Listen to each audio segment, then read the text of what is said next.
Hey you are finally awake. It is time. Time for what? Time for you to continue your journey. You must leave the village. I have taught you all I can. You have great part. You have great opportunity.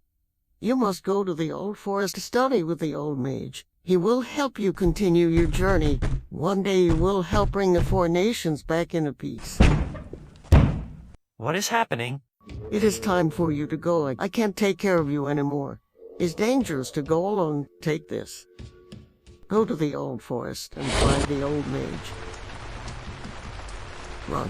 You fool.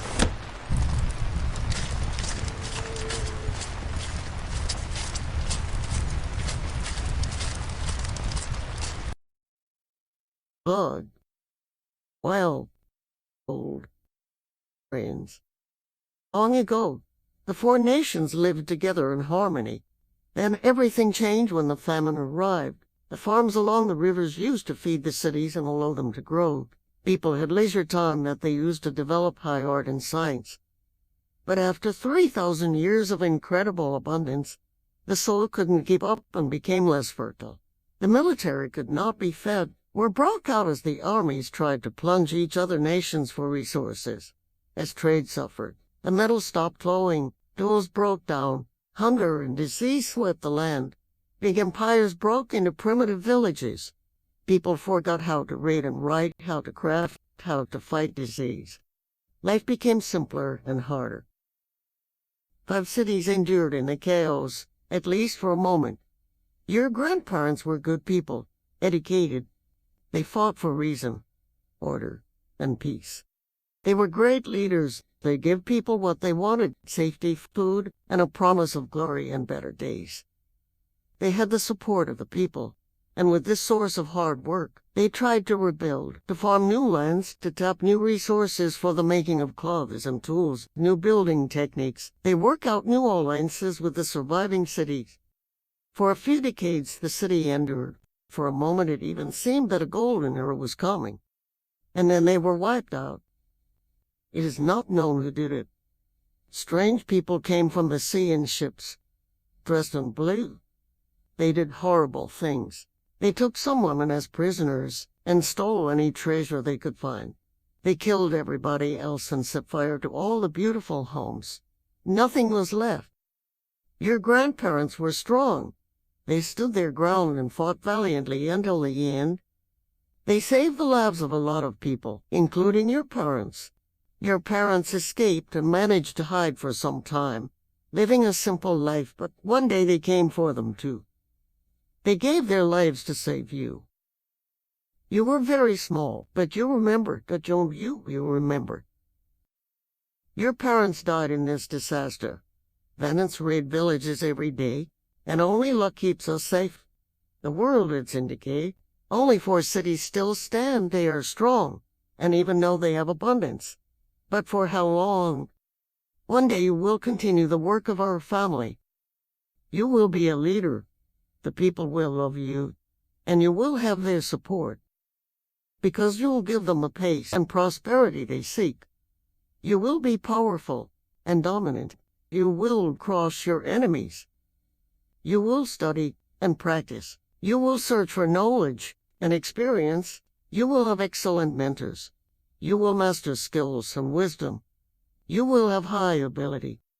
You will be what you were always meant to be and fulfill your potential. You'll rule, unite the people, and bring order. You will create an empire, and nobody will hurt your family ever again.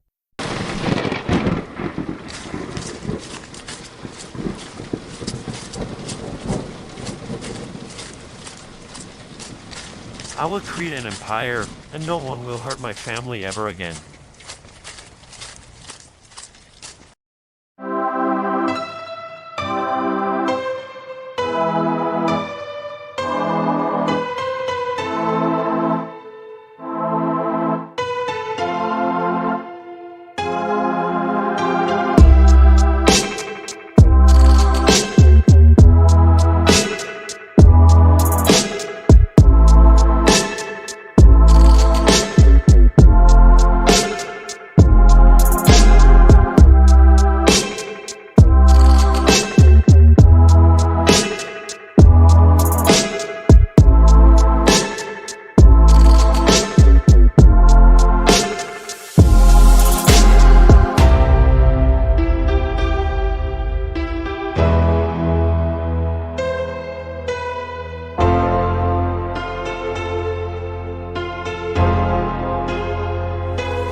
To rebuild a prosperous city and arm it, I needed manpower. I had to visit villages in the region and create followers. People are motivated by safety and a promise of glory, of better days. And the fun of it is they would only listen to me if they had proof my ideas resulted in a benefit for them. I had to help each village. To build good faith, I needed to learn a way to be useful. Before tonight, the plan was that the old mage would help me continue my education. It seemed like a good place to start. I had to cross the forest to the next village and find him. First, I ran away from the danger. Then, I started walking. As the darkness of the forest became absolute, I was far away enough, hidden. A forest is very dangerous in the dark. Trip over a branch or a sudden fall and you are done, stuck in nowhere. I took out my necklace and with an effort of will, made it glow. It was also probably a good idea to get dressed. Hypothermia was a real danger this time of year, and it would protect me from scratches, which was enough. This forest didn't have big predators like wolves or bears.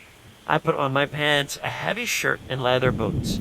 Then I walked and walked. Looking up, I could see gray clouds covering the sky for miles. I was lost. People here didn't know about magnets, so I didn't have a compass. I needed to find direction some other way. Hours passed, and then I came to a clearing. A big owl was perched on the branch of the lone oak in the middle of the clearing, and a little fox stood on a rock next to the oak. Hello, owl, and hello, fox. I'm looking for the village settled in this forest. It should be somewhere east from here. Could you please point me in the right direction? Thank you. Hoo-hoo. Hello, Graham. I can tell you what happened. Who? I know what happened to your village. I said it all. Yes, I did. Graham. Who? My name is not Graham, but I would like to know what happened to my village if you can tell me. And I need your help, Mr. Owl. How many leagues away is the village east from here? And exactly in which direction? Who? I'm happy to tell you, Graham, but I need your help. Something terrible has happened. Who? Quick, I need your help, Graham. Do this for me. I will guide you to the village. Who? I ask a stranger for directions, instead of just telling me they want to force me to do something in exchange. It's rude, ridiculous, dangerous. But then I remember my lessons. I was taught how careful you need to be dealing with either noblemen or the deprived and desperate. And a wild animal probably didn't own more than the meat he carried in its bones. In rough scarcity, people didn't even want to answer each other's questions. That was my situation now. I was not angry anymore. There was no fault in the owl. But that didn't mean I shouldn't be careful. This was a negotiation. What do you want me to do exactly? Who? There are holes in the ground. I want you to fill them with soil. Who? Because they have to be filled. Small holes, easy work. Walk to them, fill them, and I will guide you. I was taught how to negotiate. There were a bunch of steps. What were they? I remembered at least 3. Why do you want to fill the holes? One was something about creating space for yourself. That way you could take the right action instead of reacting out of emotion. Asking clarifying questions is one way to do it. It gives you time to think. Fill the holes. Yes, who? Because who? I hunt mice. Yes, humans hate greedy mice, and they use the holes to escape. Winter is coming and I need to hunt a big juicy rat before it's too late. With these escaped holes, I have not been able to hunt. Who? You also need to know your best alternative. You can walk away from the deal if it's worse than your best alternative. Know when you will say no. I could walk until I got out of the forest, find a road, and get to the wizard's village. Lose 2 or 3 days, maybe die of thirst. Maybe get there after the blue bandits, if they haven't already. If they all guided me, I could be there in a few hours. The other important thing was making the pie bigger before dividing it. The perspective of big future benefits would ease the negotiation. What could I add to the deal that would benefit either of us for no extra effort? My mind was blank. I slowly became aware that I was cold, anxious, sad, and exhausted after the adrenaline rush of a few hours ago. My brain was not very creative at the moment, and I also didn't have experience I could rely upon. I couldn't think of anything. I accept. The bars that need to be filled, where are they? Okay, I skipped that last negotiation step. I would do things badly just this time. I just wanted to get going. In a small clearing right next to this one. That way. Fill them and come back. Thank you, my friend. I would be taking sides against the mice, but they were a plague that ate crops, so it didn't bother me. I just hoped the owl didn't flew away after I finished the job, but he had no reason to make enemies. The small clearing had small holes and mounds of dirt next to them. I walked to the closest one. I could drag dirt with my boot to fill it, but why bother? I focused. 1 hole plus 1 pile of dirt equals no hole and no pile of dirt. The pile of wet dirt slid smoothly and fell into the hole. Simple enough and faster than the alternative. I walked to another hole. I took a deep breath. 200 piles of dirt plus 300 holes equal 100 holes. Dirt fell into the hole, filling it. I took a couple of steps to the next hole. 7 anti-holes equal 7 piles of dirt. Another hole at dirt. I walked to the next one. As I stepped to the hole, something pushed me in the back of the knee, and I tripped. My foot went into the small hole at an awkward angle, and I sprained my ankle. Pain. I took it out immediately and looked around, standing on the other foot. Nothing. Stillness. Without other options, I limped back to the oak, expecting a confrontation and making a guess. Hey, your little friend here just pushed me. Explain yourself. A second of ambiguous silence passed in which the owl didn't react. Then, for the first time, he turned his head and looked directly at me, his empty eyes wide open with the stare of a carnivore. Oh, watch out, Graham. I will eat you. Hoot. I will carve your rotten flesh and consume you. Hoot. You will never leave the forest. We are going to kill you. Stay tuned for episode 2, Blower Path, Exponents. You can find the link in the comments.